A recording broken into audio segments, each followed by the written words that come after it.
সাম্য হত্যা বিচারের দাবিতে শাহবাগে আজ জড়ো হয়েছেন ছাত্রদলের নেতারা। সেখানে উপস্থিত ছিলেন ছাত্রদলের সভাপতি, সাধারণ সম্পাদক সহ অন্যান্য নেতাকর্মী। সাম্য হত্যার বিচারের দাবিতে মার্চ টু যমুনার হুঁশিয়ারিও দেন ছাত্রদলের নেতারা। দর্শক, সরাসরি বিস্তারিত জানতে চলে যাব লাইভে।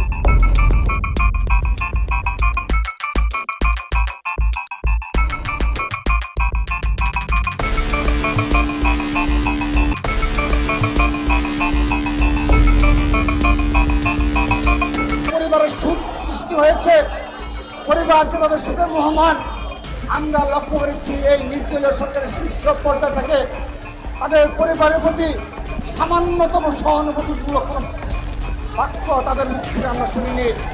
শুধু তাই নয়, এই সাম্য হত্যার পরও অপরাপর বেশ কিছু ছাত্র সংগঠন সাম্য হত্যার জানাজায় অংশগ্রহণ করেছে। আমরা তাদের প্রতি কৃতজ্ঞতা জানাচ্ছি।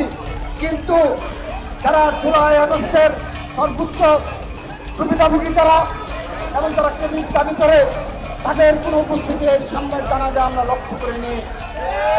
তাই নয়, আরও দু একটি বৃহৎ ছাত্র সংগঠন রয়েছে যারা বিভিন্ন সময় প্রপাগান্ডায় বিশ্বাসী, সোশ্যাল মিডিয়া প্রপাগান্ডায় জড়িত, তাদের কোনো উপস্থিতি সামনের জানাজা আমরা লক্ষ্য করিনি। আমরা নিন্দা জানাচ্ছি, ধিক্কার জানাচ্ছি।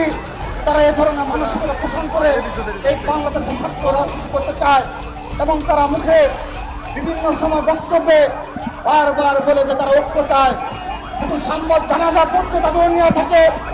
তাদের সাথে কি ধরনের ঐক্য হতে পারে? আমি সাধারণ শিক্ষকদের প্রশ্ন রেখে গেলাম সংগ্রামের পদ্ধতিতে। আমি আরেকটি বিষয় বলতে চাচ্ছি। সর্বশেষ আপনারা লক্ষ্য করে দেখবেন, বিগত 15.5 বছরে ছাত্রদলের যে সকল নেতা কর্মী খুন এবং খুনের শিকার হয়েছে, শহীদ হয়েছে, সেই সকল শহীদ পরিবার, খুনের শিকার পরিবারের প্রতি এই নির্দলীয় সরকারের প্রধান ডক্টর ইউনূস সামান্যতম সহানুভূতির কোনো বক্তব্য আমরা আজকে পর্যন্ত লক্ষ্য করিনি। তিনি তেমন কোনো পদক্ষেপ কিংবা সেই পরিবারগুলোর সাথে সাক্ষাৎ করে সামান্যতম সহমর্মিতা পোষণ করেননি। আমরা তার অবস্থানে নিন্দা জানাচ্ছি, ধিক্কার জানাচ্ছি।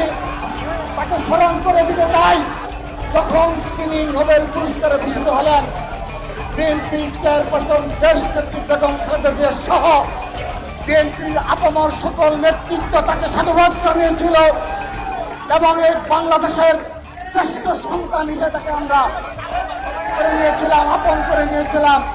কিন্তু আজকের দিনে আমরা বিগত 15.5 বছরে দেখেছি তিনি বিভিন্ন সময় খুনি হাসিনার এবং এই হাসিনার পরিবার দ্বারা নির্যাতিত হয়েছে। সরাসরি তাকে অপদস্থ করা হয়েছে। কিন্তু তিনি যখন এই প্রধান উপদেষ্টার পদে অধিষ্ঠিত হলেন, তারপর থেকে আজকের দিন পর্যন্ত আমরা কখনো লক্ষ্য করিনি ছাত্র দলের যে সকল নেতাকর্মী শহীদ হয়েছে, খুনের শিকার হয়েছে, তাদের পরিবারের প্রতি, খুন শিকারের পরিবারের প্রতি সামান্যতম সহানুভূতি কিংবা সাক্ষাতের প্রয়োজনীয়তা অনুভব করেননি। আর তিনি 9